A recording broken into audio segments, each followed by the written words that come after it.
Na tai kaip Martynai pasirašys Lietuvos Ryto sutartį? Kaip vyko dėrybos? Dėrybos nebuvo ilgos, sakykime, pačios dėrybos nebuvo ilgos, o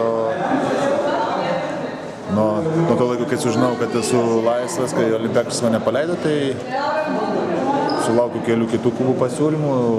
Rytas, jie sakė, iš karto pasakė, kad nori, bet jie turėjo tam tikrų problemų, kurias norėjo išspręsti, o kai jis įsprendė, o aš buvau nepriėmęs to sprendimo, sakykime, tai ilgiau laukti labai kažko nesinorėjau, sąlygos tenkino ir susitarimas įvyko pakankamai greit. Kodėl Rytas, ne tie kiti keli klubai? Na, čia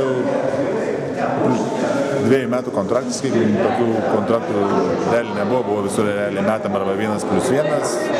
Norisi pasirašyti, sakykime, 2 metam žaidimą namie.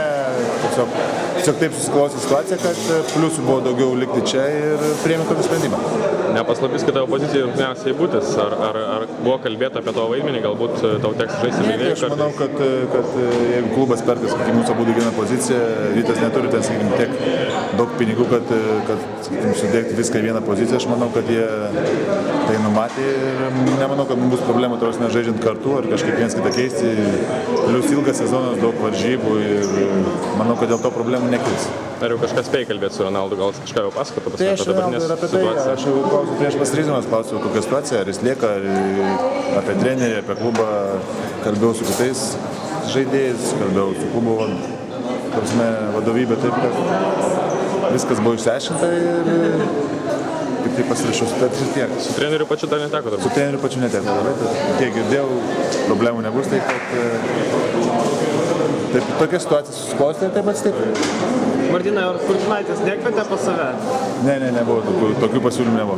O kiek prisiminimai liko iš Lietuvos Ryto grįžtant atgal? Tai prisiminimai pas mane, ką žinau, kiek aš visur žaidęs, man prisiminimai visur geri.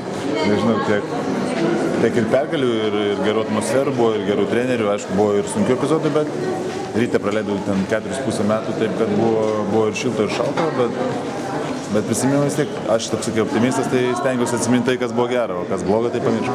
Turbūt, Martynai, matai, kad nelabai Lietuvos Ryto rungtynė žiūrovai renkasi. Kaip manai, ką reikia padaryti, kad ateitų daugiau tų žmonių? Laimėti. Viskas labai paprasta. Kuo daugiau varžybų laimėtų, tuo daugiau žmonės eina. Arba bent jau žaisti gražiai, kad sutrauktų publiką, kad jiems būtų įdomu žiūrėti. Nes jeigu nėra reginio, tai žmogus ir nemokės tų pinigų, kad eiti varžybas pažiūrėti. Tikriausiai tikėsi pats turbūt būti kaip ir vieno komandos lyderiu.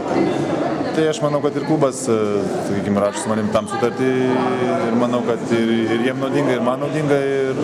O kaip viskas susiklostys, tai parodys artimiausias laikas, sezono pradžia ir viską pamatysim, kas bus aikštelė. Gerai, dėkui. Nėra už ką.